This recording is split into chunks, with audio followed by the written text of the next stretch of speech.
ये है हम और ये है हमारे साथी और हम बिहार का टैक्स कटवा रहे हैं। काटने का तो नहीं है पर बिहार में है तो जगह पैसा जरूरी। अब टैक्स में समय था तो बॉर्डर से आगे आ गए चने खाने, क्योंकि यही है बिहार का नाश्ता। टैक्स कटवा के निकलते हैं, यहाँ से पहुँचते हैं गोपालगंज, जहाँ पे कुछ जाम हमको मिलता है पर 10 मिनट के अंदर ये खुल भी जाता है। तो 11 बजे पहुँचते होटल पे, जहाँ खाते हैं थाली की रोटी, क्योंकि अब सीधा रेलवे स्टेशन पर ही खाना खाया जाएगा। जी हाँ, क्योंकि आज है पुणे टू मुजफ्फरपुर का लास्ट डे और मुजफ्फरपुर सिर्फ बचा था चंद किलोमीटर, पर उससे पहले हो जाता है अर्टिगा वर्सेस टेम्पो का युद्ध, जिसमें दोनों को बराबर चोट लगी और 3 बजे पहुंच गए थे मुजफ्फरपुर शहर में, जहां पे फिर से पटना रोड पे लगा था थोड़ा सा जाम, जिसे देख के तो अपने तोते उड़ गए, क्योंकि आसपास बहुत सारी कार हो गई और कुछ देर में मिल ही जाता है हमें हमारा टाटा शोरूम, जो कि अपोजिट साइड था। तो फिर आगे से लेते हैं यू टर्न और गाड़ी को गोडाउन में ले जाके टूल बॉक्स को कर दिया जाता है इनके हवाले और फिर उस प्रोसेस की ओर बढ़ जाते हैं जिसमें धक धक हो जाता ही है। तो पीडीआई गाड़ी की हो रही थी, सर ने बोला कि हम पीडीआई कर रहे हैं जब तक आप नहा सकते। तो फिर हम आ गए नहाने के लिए। जब नहा के आए तो पीओडी लेनी थी और डीजल हमारा 4.5 लीटर कम था। तो हमने पैसे देने की बात की तो पीडीआई वाले जो हेल्पर थे वो बोलते हैं लाइए डीजल के पैसे दीजिए और 100 रुपए खर्चे के दीजिए। मैंने कहा वो तो अपन कर लेंगे पर डीजल का बताइए कितने का। उन्होंने बोला कि हाँ 5 लीटर के पैसे दे दीजिए और फ्री हो जाइए। मेरे को थोड़ा हजम नहीं हुआ, फ्री हो जाइए से क्या मतलब, क्योंकि हिंडोवर था सिर्फ 8 लीटर। फिर हमने कहा कि आप हमारा 500 ml डीजल तो जोड़ ही नहीं रहे हो। तो बोलते वो तो था ही नहीं, सिर्फ 250 ml था और ऊपर से खर्चे के पैसे मांगने लगे। उन्होंने हमें साफ साफ कह दिया कि पैसे दीजिए वो जल्दी फ्री हो जाइए। तो हमने कहा मैं पैसे दूंगा लेकिन 4.5 लीटर के दूंगा। अब उनका व्यवहार थोड़ा सा बदलने लगा था और फिर उन्होंने बोला कि आप मुझे अब डीजल ही लाके देंगे। फिर क्या अपना भी ईगो हट हो गया। तुम्हारा भाई भी आ गया था फॉर्म में, क्योंकि शोरूम के जस्ट सामने था जियो का पंप और हमने भी डीजल बराबर 4 लीटर 800 ml दिया, जिसकी पर्ची देख के तो अंकल गुस्सा हो गए और इधर उधर फोन लगाने लगे थे, पर अपनी गाड़ी थी ओके। 4 लीटर 800 ml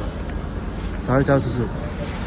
तो कुछ देर में पीओडी भी हो गई थी कंप्लीट। टाटा में पीओडी फिजिकल नहीं मिलती है, वो ऑनलाइन ही हो जाती है। तो अपना काम खत्म करके हम रिक्शा में बैठ के आ जाते हैं मार्केट में, जहाँ पे बिहारी स्टाइल में बर्गर बनता देख हमसे तो रहा नहीं गया और काफी टेस्टी भी लग रहा था। फिर इन्हीं के साइड में लगी थी छोले भटूरे की रेडी, पर हमने पूरी इग्नोर करके चावल खाए, क्योंकि ये हमको बहुत पसंद है। और एक लाइक अभी ठोक दीजिएगा, क्योंकि चावल बताने के लिए हमने रिस्क लिया और फोन को हमने हमसे बहुत ही ज्यादा दूर रखा है। और आप ये बात भूलिए मत कि हम अभी बिहार में हैं, तो जल्दी से एक लाइक कर दीजिए। पर क्या फायदा जब हमें जलेबी ना मिले। भैया से पूछा जलेबी का और बहुत ढूंढने के बाद मिल जाती है जलेबी, जो कि बिहारी स्टाइल में हल्की फुल्की दाल के साथ खाई जाती है। जलेबी खाकर कुछ ठीक लग रहा था। तो बिहार से अगर कोई देख रहा है तो कमेंट में जरूर बताना कि जलेबी का क्या सीन है, मतलब इसे दाल के साथ क्यों खाया जाता है। वैसे टेस्ट तो आ रहा है। टिकट लाइन में लगकर ले ली टिकट, बैठ गए थे ट्रेन में और जैसे तैसे मिल भी गई थी हमें बैठने की सीट। तो कर देना लोग को लाइक। मिलते हैं नेक्स्ट व्लॉग में, तब तक के लिए जय हिंद जय भारत।